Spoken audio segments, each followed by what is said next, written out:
جی سامعین، آپ کا اپنا قاری حاضر ہے ابن صفی کی عمران سیریز کی 13ویں کتاب قبر اور خنجر کی نئی ایپیسوڈ کے ساتھ۔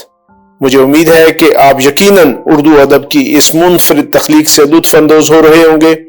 اگر آپ نے اس سے پہلے والی ایپیسوڈز نہیں سنی تو ہمارے چینل کی پلے لسٹ میں جائیں اور پچھلی تمام ایپیسوڈ سنیں اور اپنے لطف کو دوبالا کریں۔ آئیے سنتے ہیں عمران سیریز کی نئی ایپیسوڈ۔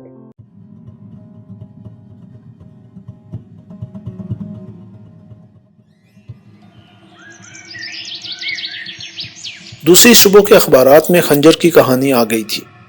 اس مخبوط الحواس آدمی کا حلیہ بھی شائع کیا گیا تھا، جسے ایک تھانے کے سیکنڈ آفیسر نے میمی بیڈ فورڈ کی قبر پر روتے اور آہیں بھرتے ہوئے دیکھا تھا۔ فیاض نے صبح ہی صبح عمران کو فون کیا۔ اب تو تم مطمئن ہو نا؟ ہاں بالکل، عمران نے جواب دیا۔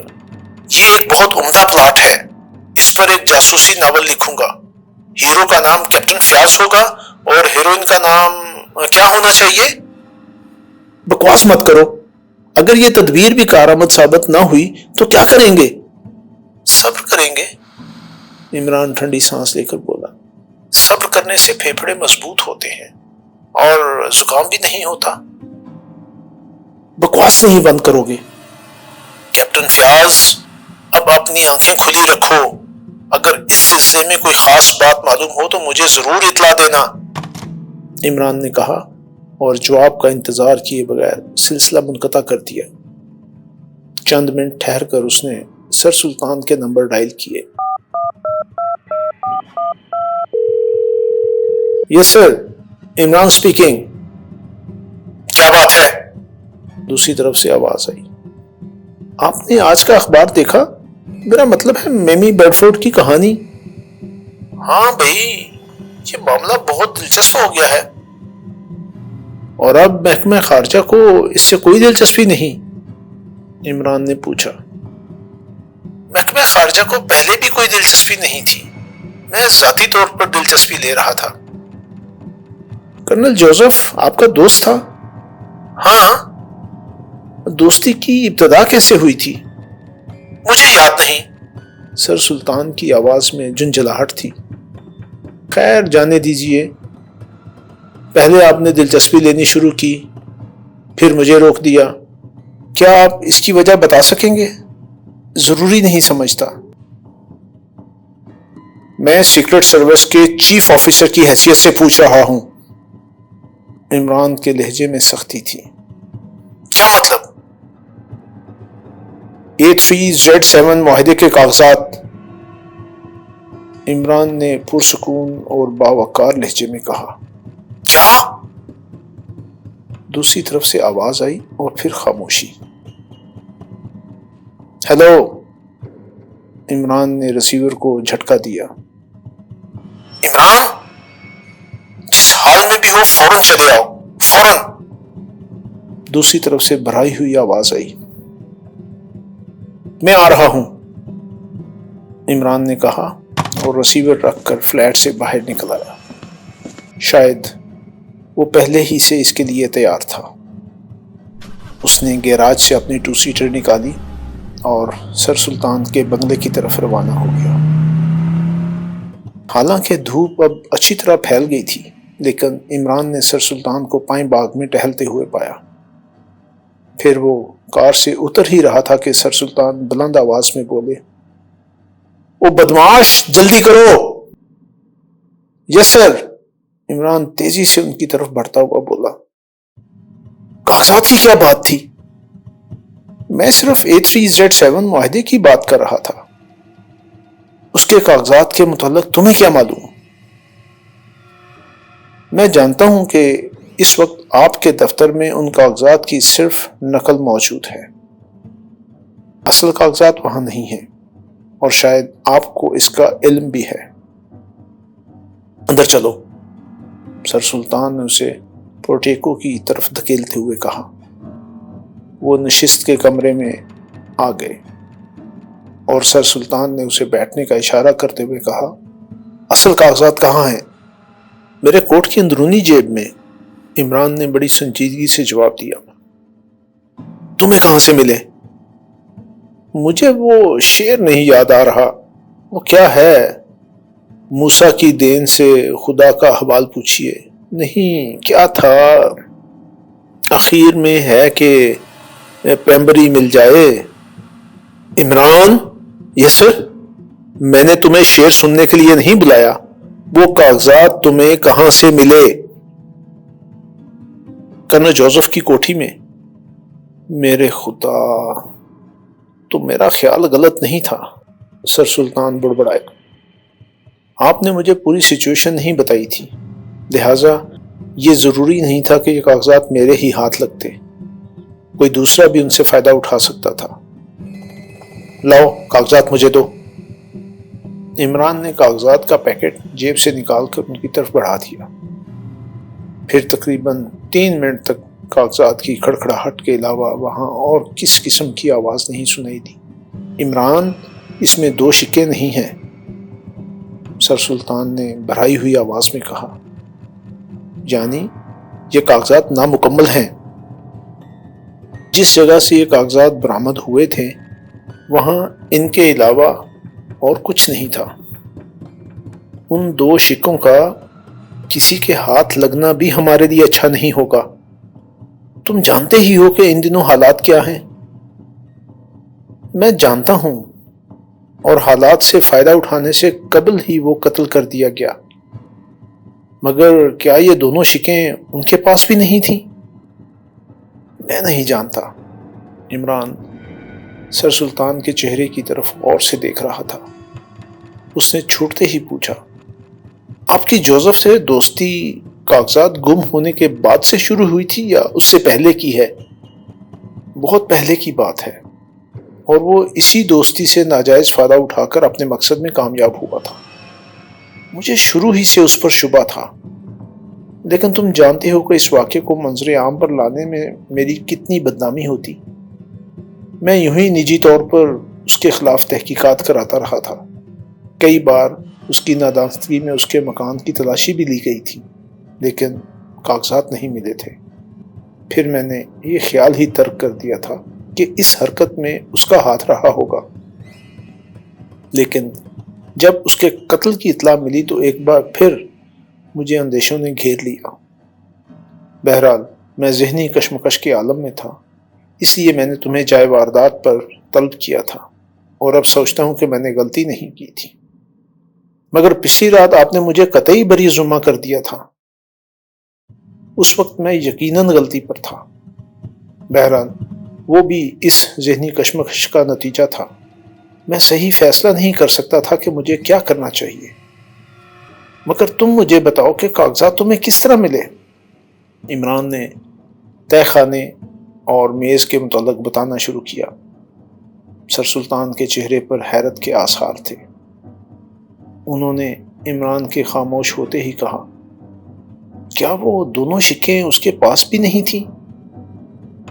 ہو سکتا ہے یہی بات ہو، ورنہ وہ اب تک کسی تیسری طاقت سے اس کی قیمت وصول کر چکا ہوتا۔ عمران کچھ نہ بولا۔ تھوڑی دیر کمرے کی فضا پر بوجھل سا سکوت طاری رہا، پھر سر سلطان بولے، ان دونوں شکوں کا ملنا بہت ضروری ہے۔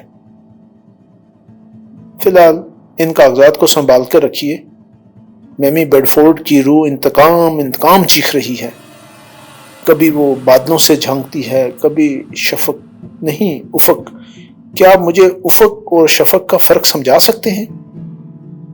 ارے شفق وہ سرخی، سر سلطان شاید بے خیالی میں بڑبڑائے، پھر چونک کر عمران کو گھورنے لگے، اور ان کے ہونٹوں پر پہلے تو ایک ندامت آمیز سی مسکراہٹ نمودار ہوئی، پھر جھنجھلائے ہوئے لہجے میں بولے، تم گدھے ہو، کام کی بات کرو، میں الجھن میں ہوں۔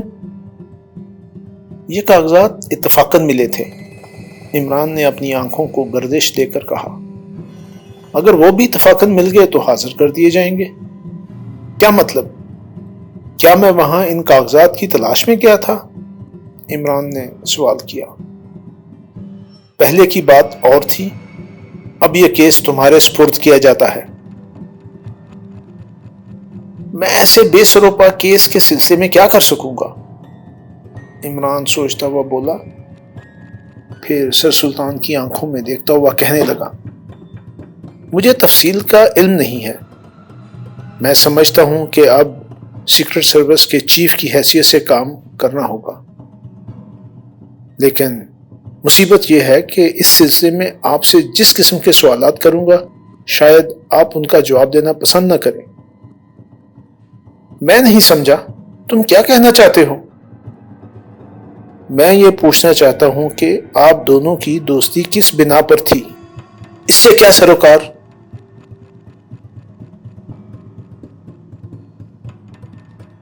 میں اپنے طور پر سوال نہیں کر رہا ہوں، بلکہ یہ سمجھیے کہ سیکرٹ سروس کے چیف نے کارروائی شروع کر دی ہے اور وہ ہر پہلو سے دیکھنے اور سمجھنے کی کوشش کرے گا۔ میں اس سوال کا جواب نہیں دے سکتا۔ تو میں اس کیس کو لینے کے لیے بھی تیار نہیں، عمران نے خشک لہجے میں کہا اور برا سا منہ بنا کر دوسری طرف دیکھنے لگا۔ سر سلطان نے اسے حیرت سے دیکھا لیکن خاموش ہی رہے۔ شاید عمران کا یہ لہجہ ان کے لیے توہین آمیز تھا۔ جو بات آپ چھپانے کی کوشش کر رہے ہیں، عمران نے کچھ دیر بعد کہا، وہیں سے میری تفتیش کا آغاز ہوگا، اور اگر آپ وہ بات بتانے پر تیار نہیں تو میں مجبور ہوں۔ وہ کیا بات ہو سکتی ہے؟ سر سلطان جھپٹ پڑنے والے انداز میں بولے۔ آہاں! عمران نے ایک طویل سانس لی اور ہاتھ اٹھا کر درویشوں کے سے لہجے میں بولا، آدمی خواہ فرشتہ ہو جائے، خوبصورت عورتیں اس پر چھائی رہیں گی۔ کیا بکواس لاہول والا! سر سلطان جھیپے ہوئے انداز میں ہکلائے اور عمران کی طرف اس طرح دیکھنے لگے جیسے اس نے انہیں کوئی گندی سی گالی دی ہو۔ کیا کوئی مرد آپ سے حکومت کے راز اگلوا سکتا ہے؟ عمران نے پوچھا۔ تم چلے جاؤ یہاں سے، جاؤ! سر سلطان غصیلے لہجے میں چیخ کر کھڑے ہو گئے۔ فکر نہیں، عمران اٹھتا ہوا بولا، سنجیدگی سے غور کیجیے گا اس بات پر۔ بہرحال اس خفیہ معاہدے کی دو شقیں آپ کے ہاتھ میں نہیں ہیں۔ محکمے کو اس کا علم نہیں ہے کہ معاہدے کے کاغذات دفتر سے باہر بھی گئے ہیں، کیونکہ آپ نے اس کی نقل فراہم کر لی تھی۔ اب آپ خود سوچئے کہ آپ کس پوزیشن میں ہیں۔ میں یہ آپ ہی کے مفاد میں کہہ رہا ہوں، ورنہ مجھے اس سے کیا سروکار ہو سکتا ہے؟ عمران دروازے کی طرف بڑھا ہی تھا کہ سر سلطان بولے، ٹھہرو، ادھر آؤ۔ ان کی آواز میں کپ کپاہٹ تھی۔ عمران پلٹ آیا اور چپ چاپ پھر اسی کرسی پر بیٹھ گیا جس پر پہلے بیٹھا ہوا تھا۔ تم کیا پوچھنا چاہتے ہو؟ سر سلطان نے پوچھا۔ میں اس عورت کا نام اور پتہ معلوم کرنا چاہتا ہوں جس سے آپ نے اس معاہدے کا تذکرہ کیا تھا۔ تم آخر عورت ہی کی بات کیوں کر رہے ہو؟ کیونکہ کرنل جوزف کا سب سے بڑا حربہ عورت ہی تھی۔ کیا اس کے گرد عورتوں کی بھیڑ نہیں رہتی تھی؟ مجھے کہنے دیجئے کہ عورتوں کی وہ بھیڑ ہی آپ دونوں کی دوستی کی محرک ہوئی تھی۔ کیا تم اپنے باپ سے بھی اتنے ہی بے تکلف ہو سکتے ہو؟ سر سلطان پھر جنجلا گئے۔ بالکل بالکل، انہیں میری بے تکلفی ہی تو گراں گزرتی ہے۔ میں نے اکثر ان سے پوچھا ہے کہ وہ ابھی تک جوان کیوں ہیں جبکہ والدہ صاحبہ بوڑھی ہو چکی ہیں۔ بدتمیز ہو تم۔ اردو میں ضرور بدتمیز ہوں، لیکن انگریزی میں مجھے اسٹریٹ فارورڈ کہیں گے۔ خیر، اس تذکرے کو یہیں ختم کر دیجئے۔ مجھے اس عورت کا نام اور پتہ چاہیے۔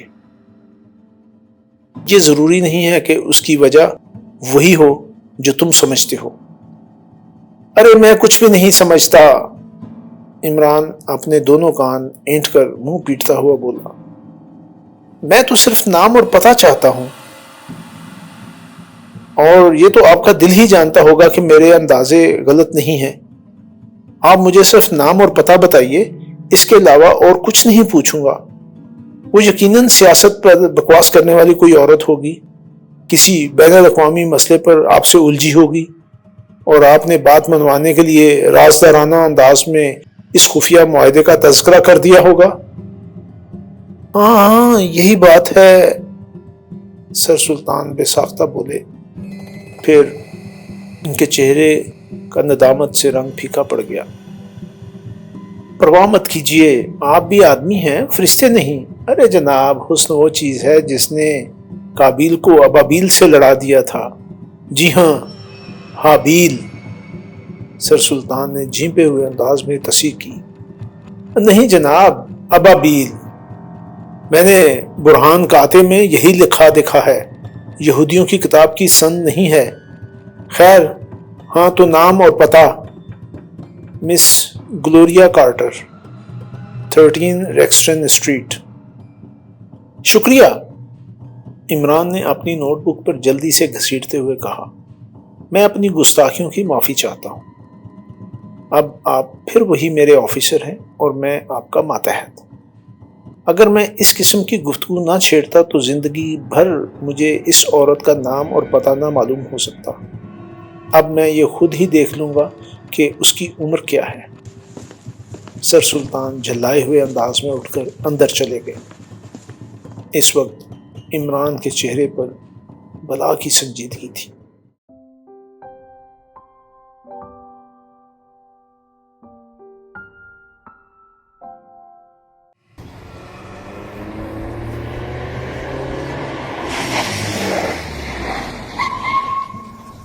عمران کی 2 سیٹر ریکسٹن اسٹریٹ کی 13ویں عمارت کے سامنے رک گئی۔ وہ نیچے اتر کر برآمدے میں پہنچا اور گھنٹی کا بٹن بار بار دبانے لگا۔ پھر شاید 2 یا 3 منٹ کے بعد اندر سے قدموں کی آواز آئی اور ایک ادھیڑ عمر کی دیسی عورت نے دروازہ کھولا۔ کیا بات ہے جناب؟ اس نے عمران کو نیچے سے اوپر تک دیکھتے ہوئے پوچھا۔ مس گلوریا موجود ہیں؟ موجود ہے جناب۔ میرا کارڈ۔ عمران نے جیب سے ایک وزٹنگ کارڈ نکال کر اس کی طرف بڑھا دیا، جس پر تحریر تھا RS خان ایڈوکیٹ۔ عورت کارڈ لے کر چلی گئی۔ عمران سوچ رہا تھا کہ یہ گلوریا کارٹر یقیناً کوئی یوریشن ہوگی۔ عورت واپس آئی اور اسے اندر چلنے کو کہا۔ عمران آہستہ آہستہ پروقار انداز میں چلتا ہوا ایک چھوٹے سے نشست کے کمرے میں آیا، جہاں ایک صوفہ سیٹ اور ایک چھوٹی سی گول میز پڑی ہوئی تھی۔ دیواریں شفاف اور سادگی کا بہترین نمونہ تھیں۔ تھوڑی دیر بعد ایک عورت کمرے میں داخل ہوئی، جس کی عمر 26 یا 27 سے کسی طرح زیادہ نہیں رہی ہوگی۔ وہ یقیناً دلکش تھی، لیکن یوریشن کسی طرح بھی نہیں ہو سکتی تھی۔ ہو سکتا ہے اس کے باپ یا دادا کا نام کرتار رہا ہو، جسے انگریزی کارٹن برڈ بیٹھنے کا فخر حاصل ہو گیا ہو، ورنہ وہ 100% ایک عیسائی عورت تھی۔ ایڈوکیٹ! وہ بڑے دل آویز انداز میں مسکرائی۔ کیا آپ میری کسی ایسی دادی یا نانی کی موت کی خبر لے کر آئے ہیں جس نے کوئی بہت بڑی جائیداد چھوڑی ہو؟ میں آپ کے مستقبل کے لیے ایک بڑا شاندار پروگرام لے کر حاضر ہوا ہوں، عمران نے سنجیدگی سے کہا۔ فرمائیے۔ عمران نے اپنے مینٹل میں ہاتھ ڈال کر 4 پمفلٹ نکالے اور انہیں اس کی طرف بڑھاتے ہوئے کہا، مستقبل ہر ایک کا شاندار ہونا چاہیے۔ گلوریا نے انہیں الٹ پلٹ کر دیکھا اور پھر عمران کو گھورنے لگی۔ عمران سر جھکائے بیٹھا رہا۔ آخر گلوریا نے کہا، تو کسی بیمہ کمپنی کا لٹریچر ہے؟ جی ہاں، میوچل انشورنس کمپنی کا۔ اور آپ؟ کیوں؟ آپ ایڈوکیٹ ہیں؟ نہیں محترمہ، میں انشورنس ایجنٹ ہوں۔ پھر آپ نے دھوکہ دینے کی کوشش کیوں کی؟ ایڈوکیٹ کا کارڈ کیوں بھجوایا؟ اوہو، آپ تو خفا ہو گئیں۔ اسے دھوکہ نہیں بلکہ حکمت عملی کہتے ہیں۔ اگر میں بحیثیت انشورنس ایجنٹ ملنا چاہتا تو آپ کی ملازمہ یہ اطلاع دیتی کہ آپ باہر تشریف لے گئی ہیں۔ آپ جا سکتے ہیں۔ گلوریا نے برا سا منہ بنا کر کہا۔ میں یقیناً جا سکتا ہوں کیونکہ میری ٹانگیں کافی مضبوط ہیں، مگر یہ میری مرضی پر منحصر ہے۔ نہیں، یہ میرے ملازموں کی مرضی پر منحصر ہے۔ غلط؟ بالکل غلط۔ اس طرح آپ ایک بڑی مصیبت میں مبتلا ہو جائیں گی، کیونکہ میں نے اپنے ہر عضو کا الگ الگ بیمہ کرا رکھا ہے۔ صرف ناک کی پالیسی 40,000 کی ہے۔ آپ جانتی ہیں کہ آج کل ناک پر مکہ رسید کر دینا کچھ فیشن سا ہو گیا ہے۔ تم یقیناً کوئی ٹھگی یا اچکے ہو۔ گلوریا کی آواز بلند ہو گئی۔ اب مجھے سچ مچ حقیقت ظاہر کر دینی چاہیے، عمران نے مایوسی سے کہا۔ اب سے رات تک بیٹھے حقیقت ظاہر کرتے رہو، لیکن تم مجھے الو بنانے میں کامیاب نہیں ہو سکو گے۔ میں ابھی پولیس کو فون کرتی ہوں۔ تم میری بات بھی تو سنو، عمران ٹھنڈی سانس لے کر بولا۔ تمہیں کیا معلوم کہ میں بہت عرصے سے تمہیں دیکھ رہا ہوں، آج ہمت کر کے یہاں چلا آیا۔ کیا بکواس ہے؟ تم مجھے بہت اچھی لگتی ہو۔ بدتمیز۔ ارے واہ، کیا میں نے گدھی کہا ہے کہ تم مجھے بدتمیز کیوں کہہ رہی ہو؟ گلوریا دانت پیس کر رہ گئی۔ شاید اس کے یہاں کوئی مرد ملازم نہیں تھا، ورنہ وہ خاموش نہ رہ سکتی۔ چند لمحے وہ سیدھی نظروں سے عمران کو گھورتی رہی، پھر اٹھتی ہوئی بولی، ٹھہرو، بتاتی ہوں۔ بتاؤ گی کیا؟ عمران بھی کھڑا ہو گیا۔ تم نے خود ہی اشارہ کر کے مجھے اندر بلایا تھا، 3 گھنٹے پہلے بات کی۔ اب میں تم سے پوچھتا ہوں کہ میرا پرس کیا ہو گیا جس میں 3,500 کے نوٹ تھے؟ تو تم مجھے دھمکیاں دیتی ہو؟ کیا بکواس ہے؟ گلوریا پیر پٹک کر بولی۔ 3,500! عمران ایک ایک لفظ پر زور دے کر بولا۔ میرا پرس! تم شوق سے شور مچاؤ، تمہارے پڑوس کے 2-4 آدمی اس بات کی شہادت دیں گے کہ میں 3 گھنٹے قبل یہاں داخل ہوا تھا، اور میں اس شہر کا ایک معزز بیپاری ہوں۔ کیا تمہیں نہیں معلوم کہ تمہارے پڑوسی تمہیں اچھی نظروں سے نہیں دیکھتے، اور ان کی بیویوں کی دلی خواہش ہے کہ تم یہ عمارت خالی کر دو؟ تمہارا دماغ تو خراب نہیں ہو گیا؟ گلوریا جھٹکے کے ساتھ صوفے پر بیٹھتی ہوئی بولی۔ دماغ تو بالکل ٹھیک ہے، البتہ معدہ عموماً خراب رہتا ہے۔ آج کل پھر اینڈریوز سالٹ کا استعمال شروع کر دیا ہے۔ کچھ ڈاکٹروں کی رائے ہے کہ جگر بھی خراب ہو گیا ہے، مگر میں اسے تسلیم کرنے کے لیے تیار نہیں ہوں۔ تم کیا چاہتے ہو؟ گلوریا نے ہانپتے ہوئے کہا، اور کچھ خوف زدہ سی نظر آنے لگی تھی۔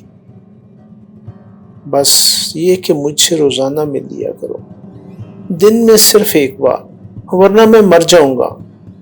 تم جیسا بےہودہ آدمی آج تک میری نظروں سے نہیں گزرا۔ ہیں؟ کیا مطلب؟ کون سی بےہودگی سرزد ہوئی ہے مجھ سے؟ عمران نے غصیلے لہجے میں کہا۔ گلوریا فوراً ہی کچھ نہیں بولی، چند لمحے عمران کو گھورتی رہی، پھر اس نے کہا، تو کیا پہلے بھی تم مجھ سے مل چکے ہو؟ اگر یہ معلوم ہوتا کہ تم اس طرح پیش آؤ گی تو پہلے ہی مل لیتا۔ آخر اس میں کیا برائی ہے کہ تم مجھے اچھی لگتی ہو سکتا ہے کچھ دنوں بعد تم سے عشق بھی ہو جائے۔ Shut up! اب شاید تم پھر کوئی دھمکی دو گی۔ میں کہتا ہوں کہ تم اپنی کسی دھمکی کو عملی جامہ پہنا کر دیکھو۔ تم یہاں سے چلے جاؤ۔ آخر کیوں؟ کیا تکلیف پہنچ رہی ہے مجھ سے؟ کیا میں کوئی غیر مہذب آدمی ہوں یا خوبصورت نہیں ہوں؟ مجھے یقین ہے کہ میں بھی تمہیں اچھا لگتا ہوں گا۔ اوہ شٹ اپ! گلوریا غصے میں پاگل ہو گئی اور اس طرح چیخنے لگی جیسے کسی قسم کا دورہ پڑا ہو۔ اچانک بوڑھی ملازمہ دروازہ میں دکھائی دی۔ اوہو، عمران نے اس سے کہا، کوئی گھبرانے کی بات نہیں، تم جاؤ، میں ان کی والدہ کے انتقال کی خبر لایا ہوں۔ گلوریا یہ سن کر بالکل پاگل ہو گئی، اپنے سر کے بال نوچنے لگی، پھر بھوکی شیرنی کی طرح عمران پر جھپٹ پڑی۔ بوڑھی نوکرانی بکھلائے ہوئے انداز میں وہاں سے چلی گئی تھی۔ عمران نے گلوریا کے دونوں ہاتھ پکڑ لیے اور اسے ایک صوفے میں دھکیلتا ہوا بولا، اب ہم میں کافی جان پہچان ہو گئی ہے اور کسی دوسرے موقع پر ہم ایک دوسرے کے لیے اجنبی نہیں رہ جائیں گے. بس اتنا ہی کافی ہے. اچھا ٹاٹا. اس نے اپنا مینٹل اٹھایا، چند ہمیں بڑی پیار بھری نظروں سے گلوریا کی طرف دیکھتا رہا، پھر گنگناتا ہوا کمرے سے چلا گیا.